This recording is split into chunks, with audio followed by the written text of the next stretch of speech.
SVC Media.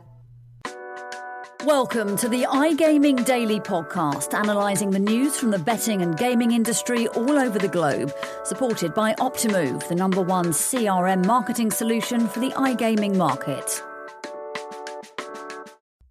This Premier League season is shaping up to be one of the most competitive in years. But on-pitch action is not the only thing catching the headlines. Finance has also come to the forefront as one of the biggest talking points in football at the moment. Last week saw two major developments gain media attention. First, a rumoured rift between the Premier League and EFL regarding an increasingly valuable commodity. And then a long-awaited vote regarding some of the league's hotly debated financial rules. I'm Martyn Elliott, and on today's edition of iGaming Daily, I'm joined by two guests whose teams actually met each other at the Emirates Stadium on Saturday. Sadly, the budget didn't stretch to getting Gunnosaurus and Robin Hood, but I am, however, joined by Ted Menmuir, Content Director for SBC, and Ted Orme-Claye, Editor of Payment Expert and Insider Sport. So, Ted Menmuir, Martin Odegaard back for Arsenal at the weekend, and you're now looking back on track to take your rightful position of second in the table again. Yes, good result this weekend, much needed. Good to see Martyn Odegaard back. He's such a key player, and I think we say this every season, but I think this is it. This is Arteta's going to deliver this year. Excellent. And Ted Orme-Claye, obviously Nottingham Forest fan. So, which refereeing decisions were you really aggrieved with this weekend?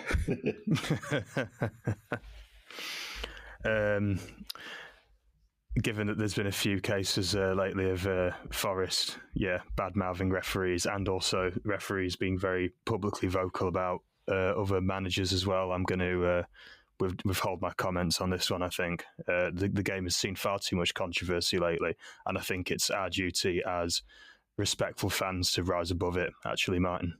Wow. I'll ask you that again when we're not recording.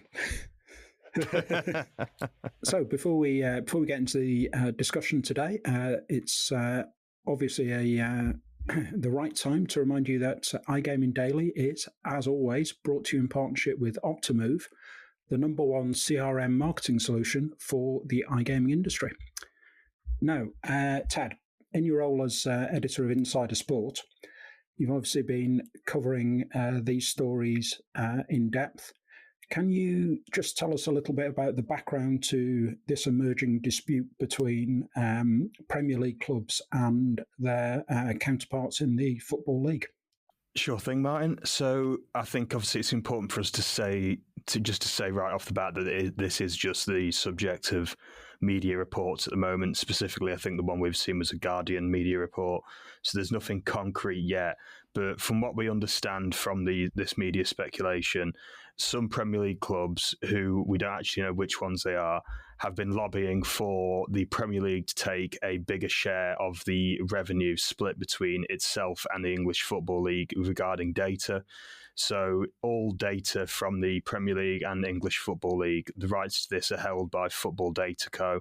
and is sort of collected and distributed by Genius Sports, which is the sports tech company that is the Premier League and EFL's primary data partner. From what I remember, the revenue is split directly down the middle, 50-50 between the Premier League and the EFL, which of course makes up the other three divisions of the English Football League system. Some of these Premier League clubs seem to be arguing that as they are, I guess, bigger names, bigger draws, and will command a lot more betting interest in particular, they should get a bigger share of the revenue from this deal. Okay, I mean, that makes sense in some ways, I guess, that they are saying that, perhaps not just domestically, but internationally, Premier League is a much bigger draw than the Football League, which we should remember, though, that the Championship is the best attended football league in Europe, and not the Premier League. So there is definitely an argument for the Football League clubs to say we should retain a bigger share or an equal share of this money as well. But it's just to get away from the dispute a little bit. This probably underlines a big change we've seen in the past 10 years or so in the sport, and data is really perhaps the most important and valuable commodity in sports business now. What's driven that sort of change, Ted? Well, as you said, it's a very recent change, probably coming in certainly over the past 10 years, maybe has its roots in the past 20 years. I think I found this quite interesting when this story broke, because I thought, 20 years ago, 30 years ago, the idea that the leagues would be having a dispute over data would be kind of unheard of, wouldn't it? It's the main selling point of these leagues was predominantly media rights. The reason data's come to the forefront is because of two main reasons, one of which we already touched on earlier, which is obviously betting. The Premier League and football in general really has become the most bet on sport. I'm going to say with confidence it's probably the most bet on sport globally, right? Surely. I mean, we know that in the UK, according to BGC data, it's been the most bet on sport since, I believe, 2019, taking over from horse racing, which was quite a significant moment there because of obviously the intrinsic links between racing and betting. It's just become such a huge revenue generator for these clubs through that betting data rights, which is sold, as you mentioned, Martyn, not just domestically, which is a pretty significant sector in its own right, but also internationally. The other side of it, aside from betting, relates to what I mentioned of media rights. Media companies are increasingly big consumers of data as well, because they use it to inform storytelling, inform punditry and analysis and things like that. You'll see a lot. You watch just things like Match of the Day or any other football, soccer orientated show. They'll be showing you sort of data breakdowns, statistical. Excuse me, I struggled with that word a little. Statistical breakdowns of a game and of player performances, of team performances. So it's become a very big commodity for both of these stakeholders, both betting companies and media companies, and as a result of that, it's become an increasingly valuable commodity for the football clubs and leagues themselves. Yeah, I mean, 20 years ago, I used to work for a news agency, and a specialist sports news agency. And on a Saturday, we would be turning around reports and all that kind of thing. But all our reporters had to send in a data pack. And they were just doing it manually at the game, shots on target, shots off target, all that kind of thing. So it's come on a bit now, I believe. And Ted, what have you noticed about this development? Okay, so for me, and we like kind of insider sports lead with this story, but I think one of the things that it highlights is kind of the sensitivities, the commercial sensitivities of the Premiership and its relationship with other stakeholders, and also its relationship within kind of what they call the pyramid of English football. And certainly from kind of an editorial perspective, you kind of get an oversight here that the Premier League really wants to control every commercial dynamic of English football. And it's not just enough with that how many billions they get paid in the media. They really want control of that data, because again, data, as you said, Martyn, is now going to be distributed across a global commercial pipeline. It has no boundaries. It also kind of impacts kind of the add-on components, right? As in terms of kind of data visualization, what's being sold to media, right? And I think it's an important battlefield for the Premiership to kind of dominate. And it also wants to kind of be the most kind of commercially agile league on data above its US sports league. So I think that's another kind of important dynamic. But I think that this is another story that's going to grow in 2025. Yeah, I think so now. I mean, the way I can see things is this is coming about in part because of that, the overall commercial plan of the Premier League and some of its more ambitious clubs who are very keen to ring fence as much money as possible. But they're also, I think, preparing for the introduction of the football regulator in the UK. A bill is going through Parliament at the moment, the Football Governance Bill. And the showpiece, or the centrepiece of that bill is the introduction of a football regulator. And one of the things that is going to do, almost certainly, is order the Premier League to share more of its money with clubs down the pyramid. So do you think, just coming back to you, Ted, do you think they're just now preparing for that, trying to, up their revenue in order to pay it back to those clubs further down the pyramid? I'd certainly say that's an element of it. Yeah, as you said, the football governance bill is making progress through Parliament. It's got a quite broad backing from across the spectrum as well. So I'd say it's a pretty foregone conclusion that it's going to come into effect, and we'll get this football regulator coming in. The main remit of the regulator really seems to be governing finances, the finances of football and the finances of clubs. Interesting, the bill didn't actually cover parachute payments as much, I don't think. But like you said, Martyn, there is still an element of they want to see the top flight clubs make sure that, they want to make sure the top flight clubs are still supporting the rest of the football pyramid, the rest of the ecosystem. And I think you've made quite a good argument there that, as a result of that, clubs are probably going to become a bit more protective of some of the assets that they have, like data. Because the argument you think they'll be making, like we said earlier, is that because they're the bigger names, they're the bigger draws, particularly internationally, they'll be the ones who are commanding more value over this data. I think another thing as well they've got to consider is the fact that this finance regulator is also getting set up to make sure that individual clubs' finances are also sound, and that they're keeping an eye on this and keeping a lid on this. I think it's often been referenced throughout the process. The cases like Bury and Macclesfield, which both faced quite widely publicised and quite controversial in some cases, financial difficulty. So that's the other part of it as well. I think the clubs are going to get more protective over data, and other assets to make sure that they're in line with this regulator's financial requirements. Sure, and SBC Leaders connects the gambling industry's top-tier operators and associations to share the best ideas, collaborate on solving the biggest issues, and push innovation throughout the betting and gaming industry. If you're an operator and want to join the discussion, visit sbcleaders.com for more information. Ted, I can see you itching to come back with something here. Yeah, we have a government that's trying to kind of make football a fairer game. Both in terms of its fans and the kind of its commercial output. But I think that there's just so many kind of like regulatory blindsides coming in.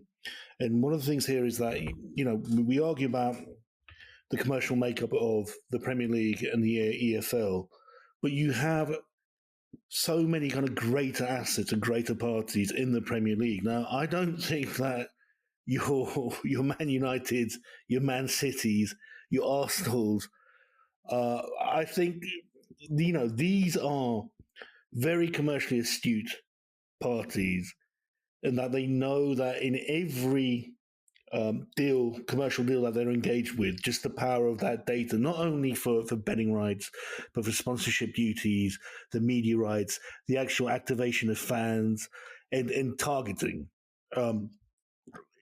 Football clubs now, and the upper tier, they run like just technology businesses, and the commercial partners go, well, we want to target this sector, or we want to kind of amplify our brand towards this segment of the audience. Can you provide that? Now, the Premier League clubs, I reckon, can do it, but those resources aren't allowed in the EFL. So I think they've got such a good hand, the Premiership, to go, no, we're going to control this aspect of the commercial activation, and that's in our hands. And, good luck here. Good luck, good luck to the Labour government, but you've really got some tough bargaining to do with us. Yeah, I think that's a fair point. And just to play devil's advocate, and I should stress I am playing devil's advocate, I don't necessarily believe this. It's a strange concept that the successful companies in an industry have to support the ones lower down so they can compete with them better. You don't hear corner shops complaining that Tesco aren't giving them enough of a handout to help them grow and thrive and so on. But of course, football does work in a unique way and has a unique role in our society that's slightly bigger than just the commercial aspects of it. So, Ted, do you think, as the representative of the club that's been in the Football League most recently on this podcast, how are they going to defend this? What's their strong argument that we are worth our share of the money? I think if I was the EFL, they've got three things to focus on really. Firstly is the fact that I think a lot of this argument, by the way, will be mainly on the domestic side of things. As we said earlier, the Premier League is a huge international draw. The EFL, no disrespect to it, it's obviously got a lot of very historic clubs and big fan bases, but is not the same international draw as the Premier League is. Firstly, you've got domestic betting in the UK, which is a pretty substantial market in itself, as we already said. I mean, I'm going to hark back to personal experience here, but back when I worked in betting shops, the idea that people would only bet on the Premier League is a bit ridiculous. Like, people would come in and they'd have an accumulator on covering all sorts of stuff, going from, you'd see Man United in the same accumulator as like Notts County or something, to show you this sort of league disparity there. People they'll bet on what they think is a good market with football, and people do keep a lot closer eye on who's doing well in lower leagues more than you'd think, I reckon. On top of that, you've obviously also got quite strong local fan bases. I mentioned earlier the historic clubs that you've got in the lower leagues. Like, if we just look at the Championship, for example, Leeds United, Sheffield Wednesday, Sheffield United, that's just a couple of the big sort of Yorkshire clubs that are in there. There's far more from across the country who all have a huge fan base of people who like to bet on them. And then to follow up with that, that's also huge fan bases of people who like to watch them and like to have more in-depth analysis of them in their media, which will be informed via betting. And even on the international side of things, I guess some of these big historic clubs do have a little bit of a global presence. Sure, not as much as, United, City, Liverpool, Arsenal, Tottenham, and so on. But there is still that niche there. So I think that's two things the league can focus on. And thirdly is also kind of the social responsibility aspect of it, for want of a better term. The fact that the financial situation for these clubs is more difficult than the Premier League, and with data, particularly betting data and so on, being a very valuable commodity for them, their situation will get worse as a result of this, which in turn, you could argue, will affect the overall competitivity of the sport itself, that's the whole inherent nature of sport anyway, isn't it? Yeah, absolutely. And, I think they might also point out that if you want to keep on raiding our talent factories for players who you're, the Crystal Palace and Wolves and so on are going to then sell on, hopefully, to Manchester United or Bayern Munich or whoever that might be, you need to help us survive. There's a bit in there. And I am also a little bit surprised that there are probably 6 clubs in the Premier League who need to worry every season about being relegated back down to the Football League. They seem to be very keen to, those particular clubs seem to be very keen to ring-fence Premier League money, which appears to be quite a short-term sort of strategy for them, when they might be on the other side of that divide in 6 months' time. But still, what do you think this particular row then tells us about the relationships in English football at the minute and the state of the game overall? Because we're just going to come on and talk about another hotly disputed issue in the game now, but which is only really going to affect the very biggest clubs. But before we do that, what's the relationship, do you think, between those smaller clubs and the big beasts of the Premier League, if we must use that terminology?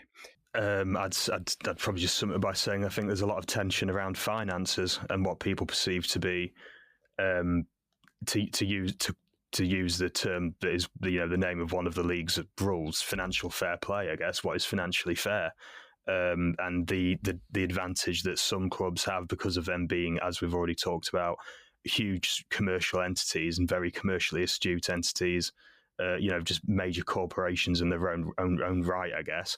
The advantage that some of these will have over the smaller players and the impact this can have on the competitivity of the sport. I don't know. What's your take, Ted? Is this just me being a bit of a bleeding?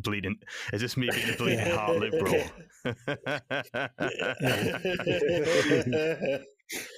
Look, it's coming up to Christmas, and I just say that I would love to see kind of a big Christmas luncheon of EFL heads and Premier League heads over the table, and just to witness just what criticisms would be brought to light.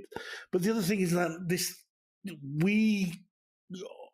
on paper you kind of get sold as that the pyramid gets sold as you know, mums and pops teams in the lower leagues versus like these nice big companies up top, right? And that everyone's trying to make their way to the Premier League, right? And that the best most organized teams will do it. No, but that's just redundant now. I think it's all about how you can kind of commercialize your assets and how you commercialize every component of your football club, regardless of what division you're in. And we've seen this in the kind of the makeup of the teams coming up. Also, their kind of approach to commercialization, who's buying these clubs too, right? And what is their kind of grand view of what they want to do with these football clubs. And the more kind of commercial strings you attached, the higher the value of your asset. It really is a cold-hearted business now, football. Okay, that brings us nicely onto the next issue, which is one that's very close to my heart, because like all football fans, I am perpetually aggrieved and think that everybody is out to get my club in a way that and the rules are definitely fixed against my club. So associated party transactions, Ted, definitely just brought in to screw Newcastle following the Saudi takeover, right? That's the only thing that's going on with it. I mean, it wouldn't without 100% agreeing with you. The timing of it, you can see why people would come to that conclusion, can't you? Because as you said, the rule did come into effect shortly after the Saudi Public Investment Fund, the sovereign wealth fund of that country, bought Newcastle United. So the rules, as I'm sure we're all aware, are to effectively govern and kind of clamp down on potential deals between commercial deals, sponsorship deals between clubs and companies that are closely associated with them, i.e. like having the same owner. There was some pushback against this, as you'd expect. Manchester City were the big one to do so earlier in the year. It was their legal challenge against it that led to this vote that we had last week, which was on some changes to the rules, which have now been approved by 16 of the Premier League's 20 clubs. We know that Manchester City and, interestingly, Aston Villa have voted against it. Aston Villa announced, I think it was sometime within the past 2 weeks, that they would be siding with Manchester City on this one. And I believe that the reports indicate, don't they, Martin, that our two clubs, actually Newcastle United and very interestingly Nottingham Forest, are the other two clubs opposed to this new evolution of the rules, which have I think the main thing they've done is there's three stipulations is brought in. I think the one that they explained the most was there's some changes to how shareholder loans are going to be governed. Any loan now made to a club by one of its shareholders needs to be submitted for approval as an associated party transaction. But yeah, it's just a sort of an interesting trend building on what Ted said earlier. It just shows you how how cutthroat and tense a lot of the financial elements of the game have become over recent years. Yeah, that's right. I mean, Manchester City actually took the Premier League to a tribunal earlier in the year, and the tribunal actually found in favour of Manchester City in three areas that said those associated party transaction rules were actually unlawful under English law.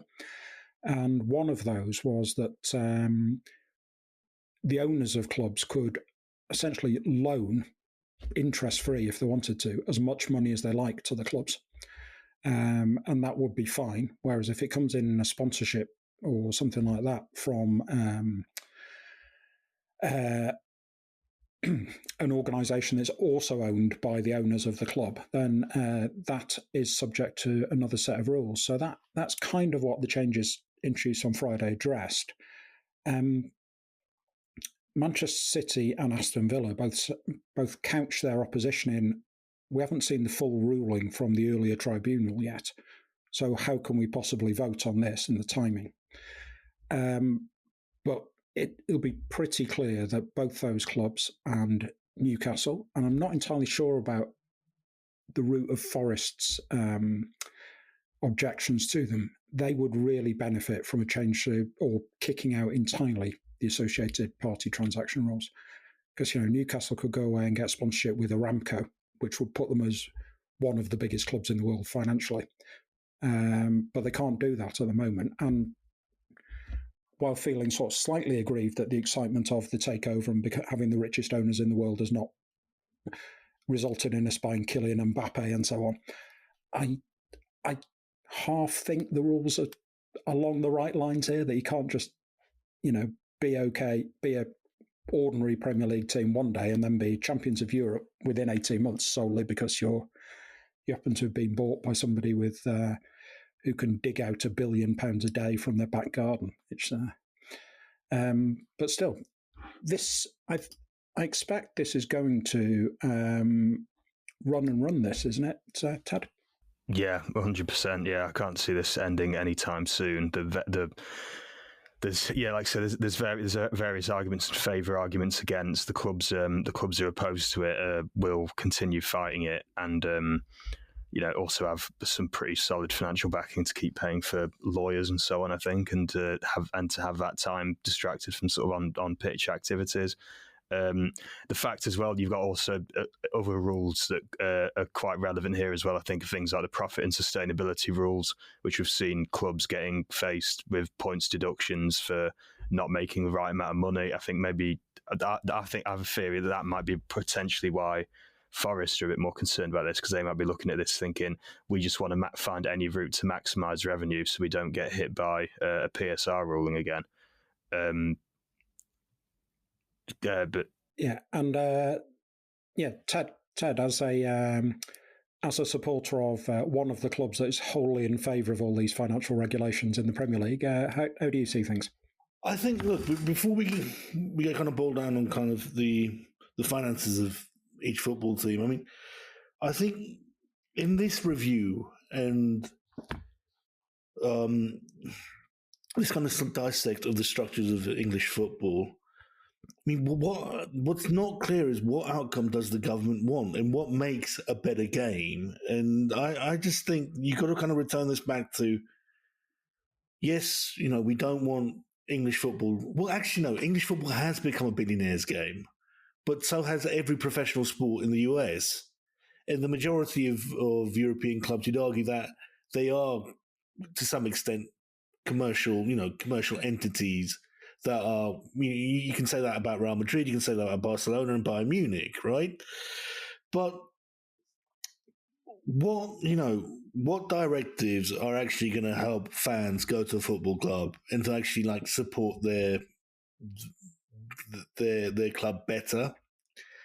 And I always think, well, that should be much more about kind of the ticketing prices to make kind of the availability of football and the access much easier. And then just there's nothing. Everything just seems to be, well, yes, if we make the clubs compete, right, we're just going to punish them, or it's just all this kind of technical jargoning to make it fair, but it's still nothing changes. Yeah, well, I'm wholly with you on that, Ted. It's too expensive to go to football now.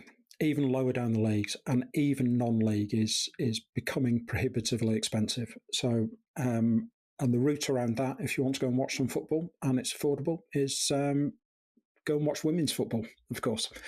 Anyway, I think that's we're just coming to an end now. So, thank you both for joining me today on iGaming Daily. And having already solved all the problems in English football between the three of us, the iGaming Daily team will be back tomorrow to solve another one of society's great issues. Thank you. Thank you for listening to today's iGaming Daily podcast, supported by Optimove, the #1 CRM marketing solution for the iGaming market. If you want to find out more about some of the subjects raised today, feel free to explore any of the sites in the SBC News Network or check out the latest edition of the SBC Leaders magazine. Happy reading.